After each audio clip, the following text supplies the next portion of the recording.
마태복음 56번째 죄를 사하는 권세를 가지신 예수 그리스도라는 제목입니다. 5장부터 7장까지 하나님 나라의 교훈을 강론했던 예수님은 8장부터 9장까지는 하나님 나라의 능력을 보여주고 있죠. 이 두 가지를 합쳐놓으면 즉 5장부터 9장까지는 그리스도가 누구인지를 가르쳐주고 있다고 볼 수 있어요. 그리스도의 정신, 그리스도의 교훈은 무엇이며 그리스도의 능력은 무엇이며 무엇보다 이 그리스도를 믿는다는 것은 무엇인지를 가르쳐주고 있다는 말입니다. 그리스도를 중심으로 펼쳐지는 이 이야기는 이제 절정으로 치닫고 있는데 그것이 바로 오늘 본문이에요. 이것은 마치 드라마가 조용히 시작했다가 사건이 휘몰아치고 이야기의 절정이 나오는 것과 같습니다. 오늘 본문은 예수 그리스도가 누구인지, 그리스도의 정체, 그리스도께서 이 땅에 오신 목적을 정확히 보여주고 있습니다. 한번 1절, 2절을 다시 한번 읽어봅시다. 1, 2절입니다. 시작. 예수께서 배에 오르사 건너가 본 동네에 이르시니 침상에 누운 중풍병자를 사람들이 데리고 오거늘 예수께서 그들의 믿음을 보시고 중풍병자에게 이르시되 작은 자야 안심하라 내 죄 사함을 받으라. 예수님께서 다시 이동을 하십니다. 어디에서 어디로 이동을 하시는 겁니까? 가다라 지방에서 가버나움 지방으로 이동을 하시는 거예요. 돼지들이 떼죽음을 당하자 가다라 지방 사람들이 뭐라고 하죠? 예수님, 우리 마을에서 떠나주세요. 예수님은 다시 배를 타시고 갈릴리 호수를 건너셔서 본 동네 가버나움으로 가십니다. 가버나움 지방은 예수님께서 주로 사역을 하셨던 지역이었어요. 이미 예수님에 대한 소문이 퍼져 있었다는 뜻이죠. 나병 환자를 고쳤습니다. 백부장의 하인을 고쳤고 베드로의 장모를 고쳤어요. 뿐만 아니라 수많은 병자들과 귀신 들린 사람들을 고치셨습니다. 예수님이 다시 가버나움에 오셨다는 소문을 듣자 가버나움 지방의 사람들과 주변의 모든 사람들이 예수님께 몰려들었죠. 늘 그렇듯이 제자들이 있었을 테고 병자들이 있었을 것이며 또 그 주변에는 서기관과 바리새인들도 있었을 거예요. 그런데 그 자리에 도착한 어떤 무리가 있었습니다. 그들은 청년 한 명을 침상째로 들고 왔어요. 보아하니 그 청년은 중풍병자였습니다. 중풍병자는 오늘날로 치면 마비된 증상을 가진 뇌경색 환자예요. 얼마나 멀리서 왔는지는 잘 모르겠지만 다른 사람들보다 늦게 도착한 것은 틀림없어 보입니다. 예수님께 가고자 했지만 수많은 인파 때문에 갈 수가 없었어요. 그래서 마가복음 2장을 보면 이 사람들이 뭘 합니까? 오늘 본문에는 나오지 않지만 지붕을 뚫고 침상 그대로 예수님께 내려보내요. 이 장면을 예수님께서 어떻게 평가하시죠? 오늘 본문을 보시면 그들의 믿음을 보시고 라고 해요. 믿음을 보시고. 여기서 말하는 그들의 믿음은 누구의 믿음을 말하는 걸까요? 친구들의 믿음일까요? 친구들의 믿음과 중풍병자의 믿음을 합쳐놓은 말입니다. 성경 본문에 정확하게 나와 있지는 않지만 아마 중풍병자와 그의 친구들은 한 사람도 빠짐없이 예수님께서 이 병을 고칠 수 있다고 확신했을 거예요. 그렇게 지붕까지 뜯고 침상째로 예수님 앞에 내려놓을 수 있었던 것이죠. 그것보다 더 중요한 것은 이들이 예수님에 대한 확고한 믿음이 있었다는 것이고 그 믿음을 갖고 행동을 했다는 겁니다. 믿음이 중요합니다. 계속해서 말하고 있고 계속해서 강조하고 있지만 믿음이 없이는 우리는 아무것도 할 수가 없어요. 믿음이 없이는 아무것도 얻을 수가 없어요. 그리스도에 대한 믿음, 그리스도의 능력에 대한 믿음, 그리스도의 복음에 대한 믿음만이 우리에게 새로운 일을 일으킵니다. 누누이 말하지만 그것은 우리의 믿음이 대단하기 때문이 아니에요. 그 믿음의 대상이 되신 그리스도, 그 믿음의 대상이 되신 하나님이 대단하기 때문이에요. 오늘 본문을 다시 보세요. 중풍병자와 그 친구들은 어떤 믿음이 있었죠? 예수님께 능력이 있다는 믿음, 그것이 있었어요. 예수님께 가기만 하면 예수님께서 자신의 병을 고칠 수 있다는 믿음이 있었다는 거예요. 오랫동안 자기를 괴롭히던, 자기를 꼼짝 못하게 만들었던 이 중풍병을 예수님께서 단번에 고칠 수 있다는 믿음이 있었다는 것이죠. 그 믿음이 중풍병자와 그의 친구들을 이와 같이 활발하게 움직이게 만든 겁니다. 여기서 우리는 믿음이 가지고 있는 특징을 3가지 정도로 요약할 수 있는데요. 첫째, 믿음은 반드시 들음에서 옵니다. 중풍병자의 믿음은 진공 상태에서 온 것이 아니죠. 예수님에 대한 소문을 들었고 그 소문으로 인해서 믿음이 발생한 거예요. 여러분, 들어야 합니다. 알아야 합니다. 듣지 않고 배우지 않고 바라보지 않으면 그리스도에 대한 믿음이 발생하지 않아요. 성경을 펼쳐서 그리스도에 대해서 발견하지 않으면 그리스도에 대한 믿음이 우리 가운데 생겨나지 않는다는 겁니다. 설교를 통해서 그리스도에 대해 듣지 않으면 그리스도에 대한 믿음이 우리 가운데 생겨나지 않는다는 겁니다. 성경 공부와 교리 공부를 통해서 그리스도에 관해 배우지 않으면 그리스도에 대한 믿음이 우리 가운데서 발생하지 않아요. 믿음은 진공 상태에서 오는 것이 아니라 들음에서 오는 겁니다. 둘째, 믿음은 믿음의 대상이 되시는 그리스도를 받아들이는 거예요. 믿음은 자기 암시나 자기 확신이나 자기 최면이 아니라 그 믿음의 대상이 되시는 그리스도를 받아들이는 거예요. 인정하는 거예요. 그리스도께서 능력자다. 그리스도께서 하나님이다. 이 사실을 있는 그대로 받아들이는 것. 그것이 믿음이에요. 그리스도에 대해서 분석하고 그리스도에 대해서 따져보고 그리스도에 대해서 판단하는 것. 그것이 믿음이 아니에요. 셋째, 그렇기에 그 믿음은 반드시 활동성이 있습니다. 그리스도를 향해서 움직이게 만든다는 거예요. 성경적인 믿음은 지성적인 차원에 머물러 있을 수가 없습니다. 성경적인 믿음은 감정적인 차원에 모아져 있을 수가 없습니다. 성경적인 믿음은 반드시 그 믿음의 대상이 되시는 그리스도께로 우리를 인도합니다. 움직이게 만듭니다. 활발히 활동하게 만들어요. 그리스도의 복음 앞에 굴복하도록 우리를 만든다는 거예요. 여러분, 우리는 행위로 구원받지 못합니다. 우리의 행위는 하나님 앞에서 아무런 가치가 없어요. 우리의 행위는 우리를 의롭게 만들지 못합니다. 우리의 행위는 우리를 거룩하게 만들지 못해요. 여기서 말하는 행위는 우리가 우리 자신을 신뢰하는, 우리가 신뢰의 기초를 우리 자신에게 두는 죄의 발현을 뜻해요. 죄는 우리가 우리 자신에게 믿음의 기초를 두고 우리가 하나님을 위해서 무엇인가를 행하여 하나님을 만족시킬 수 있다고 유혹합니다. 이것이 죄의 특징이에요. 하지만 그것은 거짓말입니다. 우리를 의롭게 하는 것은 우리의 행위가 아니라 우리의 믿음이에요. 믿음이 우리를 의롭게 하고 믿음이 우리를 거룩하게 하며 믿음이 하나님을 기쁘시게 만듭니다. 믿음은 우리 자신을 불신하고 믿음의 대상이 되시는 그리스도를 신뢰하는 것을 뜻해요. 그런데 그 믿음의 대상이 되시는 그리스도께서는 어떤 분입니까? 우리의 죄를 사하시는 분입니다. 우리의 질병을 고치시는 분입니다. 우리의 가난을 풍요롭게 바꾸시는 분입니다. 그러므로 우리가 정말로 그리스도를 신뢰한다면 이제 우리의 행위가 바뀔 수밖에 없는 거예요. 그동안은 우리 자신에게 신뢰의 기초를 두고 행하였다면 이제는 그리스도에게 신뢰의 기초를 두고 믿음의 기초를 두고 행할 수밖에 없게 된다는 겁니다. 예를 들어서 우리가 죽을 병에 걸렸다고 합시다. 모든 의사가 나를 포기했어요. 그런데 어떤 의사 한 명이 나서서 나를 고쳐준 겁니다. 이제 나는 어떻게 변할까요? 나를 고쳐준 그 의사를 완전히 신뢰하겠죠. 그리고 비슷한 병에 걸린 사람들에게 꼭 그 의사에게 가서 병을 고치라고 말해줄 거예요. 뿐만 아니라 나도 병에 걸리면 다른 의사를 찾지 않고 그 의사만을 찾을 거예요.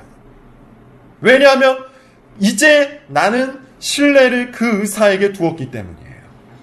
믿기 때문에 그 의사를 향해 뭔가 적극적인 행동을 하게 된다는 것이죠. 정말 우리가 그리스도를 믿는다면 우리는 그리스도를 향해 반드시 활발하게 움직이게 되어 있어요.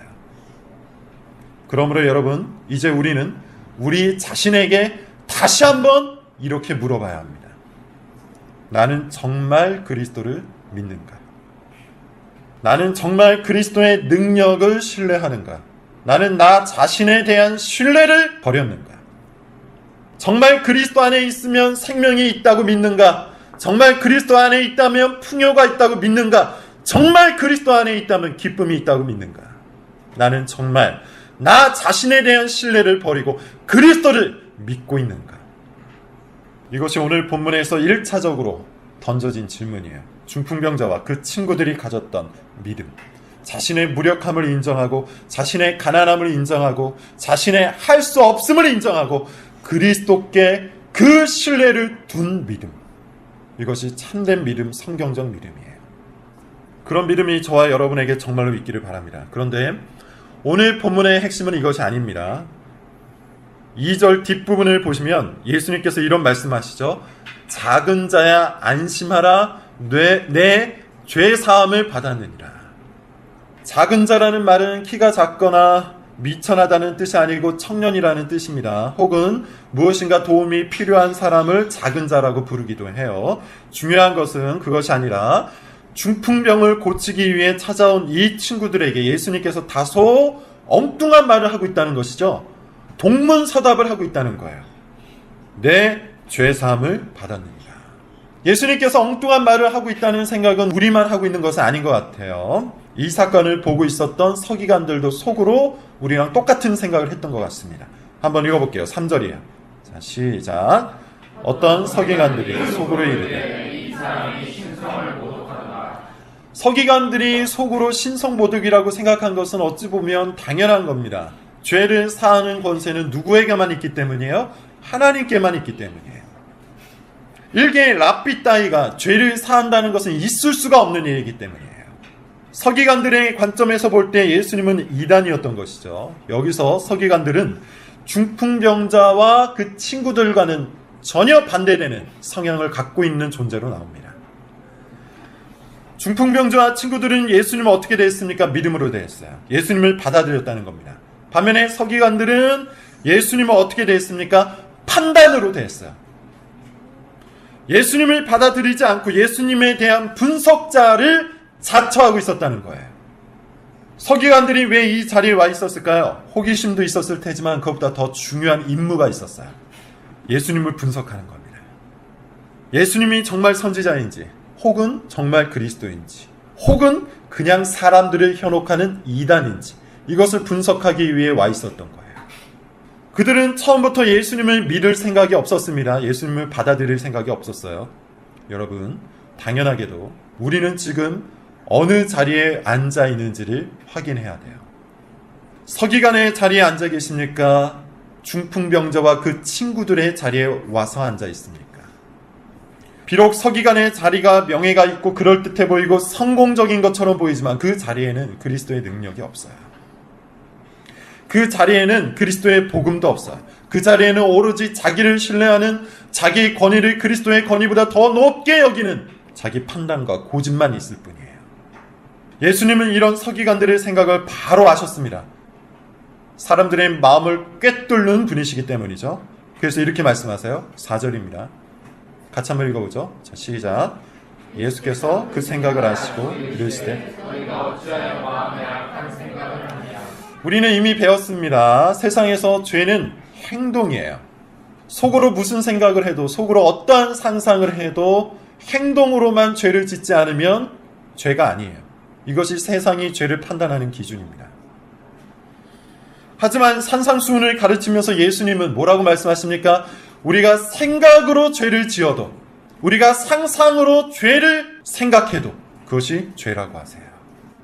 비록 서기관들이 입으로 옮기지는 않았지만 그들이 마음속으로 생각한 그 생각은 예수님을 반대하는 생각이고 하나님을 거부하는 생각이었기 때문에 예수님은 서기관들의 생각을 악한 생각이라고 하시는 거예요. 우리는 절대로 죄에 대한 기준을 낮춰서는 안 됩니다. 우리의 부패한 마음과 타락한 세상은 죄의 기준을 자꾸만 낮추고자 해요. 어쩔 수 없다. 이 정도는 괜찮다. 다른 사람들도 다 한다. 경우의 수가 여러 가지가 있지 않은가. 이런 방식으로 죄의 기준을 낮추어서 자기의 행위를 합리화하려고 합니다. 하지만 예수님은 우리의 마음, 우리의 속사람, 우리의 생각을 꿰뚫어 보시는 분이에요. 죄의 기준을 절대로 낮춰서는 안 됩니다. 그렇다면 예수님은 왜 서기관들의 이와 같은 생각을 악한 생각이라고 하셨을까요? 그리스도를 대적하는 생각이기 때문이라고 했죠. 서기관들은 예수님에 대해서 객관적이려고 했어요. 제가 한 이 말을 잘 생각해 보세요. 서기관들은 예수님에 대해서 객관적이려고 했어요. 예수님을 분석하고 판단하려고 했다는 겁니다. 이것은 사실상 권위의 문제예요. 무슨 말이냐 하면 서기관들은 자신들이 더 높은 권위를 가지고 예수님을 판단할 수 있다고 믿었다는 뜻이죠. 예수님의 권위를 인정하고 그 앞에 엎드려서 우리의 믿음의 기초를 두는 것이 아니라 자신의 권위에 의지해서 예수님을 앞에 놓고 판단하려고 했다는 겁니다. 여러분, 사람이 감히 그리스도 앞에서 객관적일 수 있을까요? 그리스도를 분석할 수 있을까요? 그리스도에 대해 비평할 수 있을까요? 우리는 그리스도 앞에서 둘 중 하나밖에 할 수가 없어요. 그리스도를 전적으로 받아들이거나 전적으로 외면하는 것. 그리스도를 전적으로 수용하거나 그리스도의 권위를 전적으로 부정하는 것. 둘 중 하나밖에 할 수 없어요. 그리스도에 대한 우리의 자세가 우리의 믿음입니다. 그리고 이제 예수님은 서기관들에게 이렇게 말씀하세요. 오늘 본문의 핵심입니다. 5절과 6절이에요. 같이 읽어봅시다. 시작. 내 죄사함을 받았느니라 하는 말과 일어나 걸어가라 어떤 것이 쉽겠느냐. 그러나 인자가 세상에서 중풍병자에게 말씀하시되 일어나 내 증상을 가지고 집으로 가라. 5절은 꽤 논란이 있는 구절입니다. 객관식 질문인데 둘 중 하나를 선택하라 이렇게 예수님 말씀하시죠. 그 두 가지가 뭐죠? 내 죄사함을 받았다는 것과 일어나 걸어가라는 이 두 가지 말 중에 어떤 것이 쉽겠느냐. 오늘날 학자들도 답이 엇갈려요. 어떤 사람은 네가 죄사함을 받았다 이 말씀이 더 쉽다고 이야기합니다. 왜냐하면 죄사함을 받았다는 것은 정확한 표시가 나지 않잖아요. 시간이 흘러야만 확인할 수 있죠. 그 자리에서 확인할 수 있는 말이 아니죠. 따라서 많은 무리들이 보고 있는 그 앞에서 죄사함을 받았다라는 이 말이 더 쉽다 이렇게 주장하는 학자들이 있습니다. 반면에 일어나 걸어가라는 말씀이 더 쉽다고 주장하는 사람들도 있어요. 죄사함을 받았다는 말은 말 그대로 하나님께 속한 권세가 나에게 있다는 뜻이기 때문에 굉장히 위험한 발언이라는 것이죠. 예수님께서는 이미 수많은 병자들을 고치셨기 때문에 이번에도 그저 일어나 걸어가라 이렇게 말씀하셨어도 충분했었다는 것입니다. 위험 부담을 무릅쓰고 죄의 사함을 받았다고 말씀하셨는데 이것이 훨씬 더 어려운 발언이라는 겁니다. 어떤 것이 답일까요? 뭐가 더 쉬운 말일까요? 그건 중요하지 않습니다. 답이 무엇이든 간에 예수님이 하시고자 하는 말씀은 아주 명확하시기 때문인데 6절 앞부분을 보세요. 예수님은 이런 이유 때문에 네가 죄사함을 받았다 이렇게 말씀하세요. 인자가 세상에서 죄를 사하는 권능이 있는 줄을 너희로 알게 하려 하노라. 이유가 뭡니까? 예수님께서 일어나 걸어가라 라고 말씀하지 아니하시고 네가 죄 사함을 받았다 이렇게 말씀하신 이유가 뭡니까? 예수님께 죄를 사하는 권능이 있다는 것을 세상을 향해 알려주시기 위해서요. 지금까지 예수님은 어떤 분이셨죠? 권위를 갖고 말씀을 선포하는 랍비였어요. 예수님은 또 어떤 분이셨죠? 수많은 기적들을 몰고 다니는 선지자였어요. 이것이 예수님에 대한 세간의 평가였어요. 그렇게 사람들은 그저 말씀에 호기심을 느끼고 그저 예수님의 능력을 구경하고 싶어서 그저 자신의 문제를 해결받고 싶어서 예수님께 찾아왔습니다. 그런 사람들이 가득 모여 있었어요. 그런데 그 와중에 예수님은 자신이 이 땅에 오신 목적을 정확하게 말씀하신 겁니다. 그것이 뭡니까? 죄를 사하시기 위해서 이 땅에 오셨다는 것. 이것은 마태복음 1장 21절에 이미 나온 말씀이에요. 아들을 낳으리니 이름을 예수라 하라. 이는 그가 자기 백성을 그들의 죄에서 구원할 자이십니다. 예수님이 이 땅에 오신 목적이 뭡니까? 죄의 문제를 해결하기 위해서예요. 이것을 아는 것은 굉장히 중요한데 여러분은 어떤 예수님을 믿고 있습니까? 여러분들이 믿고 있는 그 믿음의 대상 그리스도는 어떤 분입니까? 사회 정의를 실현하는 정의로운 예수님을 믿고 있습니까? 내 삶의 문제를 해결하는 해결자, 상담자 예수님을 믿고 있습니까? 가난한 사람들을 도와주는 복지사 예수님을 믿고 있습니까? 물론 그런 부분이 아예 없진 않습니다. 분명 예수님은 살아생전에 이런 일들을 하셨어요. 하지만 예수님은 그것들을 위해서 이 땅에 오신 것이 아니에요. 그리스도께서 이 땅에 오신 이유는 우리의 죄를 사하시기 위해서예요.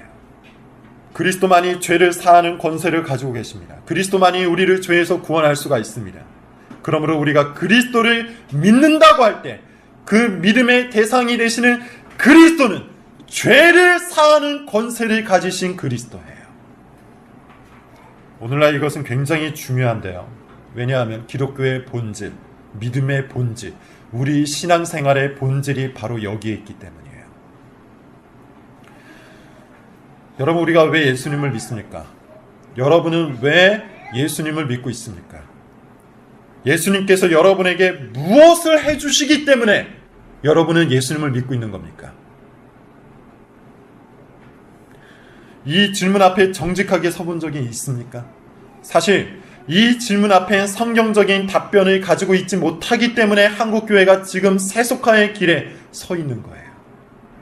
많은 사람들이 그리스도를 믿는다면서, 많은 사람들이 예수님을 믿는다고서 교회에 찾아왔지만 각자가 믿고 있는 그리스도가 다르기 때문에 교회가 타락하고 있는 거예요. 예컨대 오늘날 사람들이 믿는 예수는 크게 세 가지입니다. 첫째, 많은 사람들이 삶의 문제를 도와주시는 보험 상담사 예수를 믿고 있어요. 그 예수를 믿고 교회로 찾아 들어오고 있어요. 살다 보면 많은 문제가 발생하죠. 재정적인 위기가 찾아옵니다. 직장 문제가 있습니다. 결혼 문제, 자녀 문제가 있습니다. 사건, 사고는 또 얼마나 많습니까? 그래서 사람들은 좀 더 안전하고 좀 더 효과적이고 좀 더 미래지향적인 구원을 원해요. 그리고 교회는 이런 사람들을 위해서 예수님이 마치 최고의 보험 상담사인 것처럼 포장해서 선전합니다. 예수 믿으면 형통한다. 예수 믿으면 돈이 저절로 들어온다. 예수 믿으면 자녀가 잘 된다. 예수 믿으면 재수 없는 일들이 줄어들고 인생이 잘 풀린다. 이렇게 예수 그리스도를 믿는다는 거예요. 그들은 이 위험한 세상에서 안전하게 자기가 원하는 인생을 마음껏 살아갈 수 있는 최선의 길로 예수를 믿는 거죠. 이런 홍보를 듣고 교회에 몰려든 사람은 그리스도를 믿는다고 하지만 사실 그리스도를 믿는 것이 아니에요. 죄를 사하시기 위해 이 땅에 오신 그리스도를 본 적이 없기 때문이에요. 그들은 죄에 대한 설교를 싫어합니다. 둘째, 또 많은 사람들이 내면의 고통을 줄여주시는 상담자 예수 그리스도를 믿고 교회로 들어옵니다. 요즘처럼 복잡하고 다양하고 경쟁이 심한 사회에서는 정신적인 압박을 받는 사람들이 많아요. 그러다 보니 정서적인 문제를 호소하는 사람들도 많아졌습니다. 불안, 근심, 걱정, 공포, 강박, 우울 이런 것들이 사람들의 심정을 지배하고 있어요. 그런 사회가 되었어요. 그래서 사람들은 자신들의 정서적인 문제를 해결해 줄 구원자를 찾아 나섰고 교회는 예수님을 최고의 상담자로 포장해서 사람들을 유혹하고 있어요. 예컨대 예수님은 당신을 있는 그대로 다 받아줍니다. 예수님은 당신의 문제를 지적하지 않습니다. 예수님은 당신에게 일어난 문제가 당신 때문이라고 말하지 않습니다. 모든 것은 다른 사람들 탓이고 환경 탓입니다. 예수님은 당신을 비난하지 않습니다. 그러니 교회로 오십시오. 이런 방식으로 사람들이 죄 문제를 회피할 수 있도록 길을 열어준다는 겁니다. 당연히 이 사람들은 죄에 대한 설교를 싫어합니다. 세 번째, 최근에 더 많은 사람들이 관심을 보이고 있는 예수인데 사회운동가 예수예요. 정의로운 예수 그리스도예요. 이와 같은 그리스도를 믿고 교회로 들어오는 사람들이 있다는 것입니다. 그들은 예수님이 가난한 사람들에게 깊은 관심을 가졌다는 사실에 주목하죠. 그리고 오늘날 교회가 개인의 내면과 천국 복음과 교회에만 관심을 가졌다고 비판을 퍼붓습니다. 진정한 신앙은 반드시 사회운동과 함께 가야 한다고 주장을 한다는 것이죠. 이런 사람들은 예수님을 최고의 사회운동가, 최고의 사회복지사로 여겨요. 교회는 정치적인 문제에도 적극적이어야 하고 사회적인 문제에 대해서도 반드시 발언을 해야 하며 모든 약한 자들과 함께 서야 한다고 주장을 하며 죄 문제를 중요하게 취급하지 않습니다. 죄 문제는 지나치게 개인적이기 때문이에요. 죄 문제를 다루기보다는 이 사회의 악의 문제를 다루는 것이 더 시급하다고 주장합니다. 당연히 이 사람들은 죄에 대한 설교를 싫어해요. 자, 여러분 어떻습니까? 여러분들은 믿는다 하며 이 자리에 있는데 여러분들이 믿는 그 믿음의 대상 그리스도는 어떠한 그리스도입니까? 복 받으려고 예수님을 믿고 있습니까? 자기 만족을 위해서 예수님을 믿고 있습니까? 자기 마음의 문제를 해결하기 위해, 감정의 문제를 해결하기 위해 그런 예수님을 믿고 있습니까? 사회적인 악을 제거하기 위해 그리스도를 믿고 있습니까? 앞에서 말한 것처럼 기독교 신앙에 이런 모습이 없는 것은 아닙니다. 예수님을 믿으면 우리는 분명 신령한 복을 받습니다. 예수님을 믿으면 우리는 분명 마음의 평안이 찾아옵니다. 예수님을 믿으면 분명 우리는 사회 정의를 갈망하게 됩니다. 기독교 신앙에는 분명히 이와 같은 모습이 있어요. 하지만 그것은 본질이 아니에요. 예수님께서는 이런 문제를 해결하기 위해 이 땅에 오신 것이 아니에요. 그것은 필요한 것이지만 시급한 것이 아니에요. 본질은 무엇입니까? 시급한 문제가 뭡니까? 우리의 죄입니다. 예수님은 우리의 죄를 사하시기 위해 이 땅에 오셨어요. 이것이 가장 시급하고 가장 본질적인 거예요. 그러므로 우리는 오늘도 죄에 대한 설교를 들어야만 해요. 죄가 무엇인지를 알아야 하고 내가 죄인이라는 사실도 알아야 돼요. 우리 본성 속에 하나님을 싫어하고 하나님을 의존하지 않으려고 하는 근본적인 죄악이 있다는 사실을 깨달아야 돼요. 하나님의 권위를 인정하지 않으려는 죄악된 마음이 우리의 부패한 마음속에 있다는 사실을 알아야만 한다는 겁니다.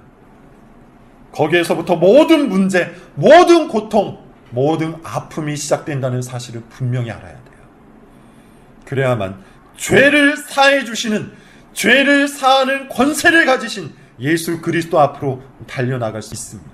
여러분, 이 세상에 왜 이리 많은 고통이 있습니까? 왜 이렇게 많은 질병이 있고, 왜 이렇게 많은 재난이 있고, 왜 이렇게 많은 범죄와 사건, 사고가 있습니까? 그 이유가 뭡니까? 죄 때문이에요. 죄가 이 세상을 망쳐놓은 거예요. 죄가 사람들을 부패시킨 거예요. 죄가 역사를 비틀어 놓은 거예요.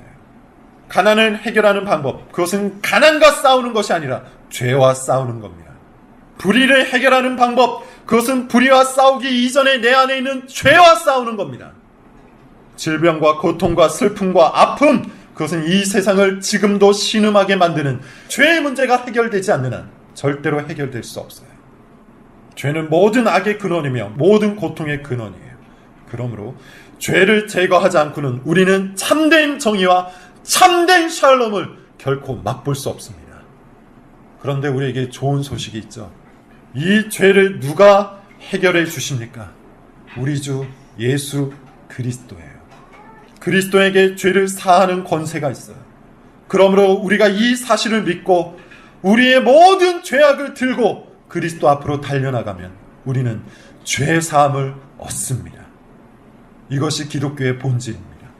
우리가 스스로 죄를 해결하지 않아도, 우리가 스스로 죄를 제거하지 않아도 우리의 죄가 그리스도 안에서 해결된다는 사실, 이것이 복음이에요.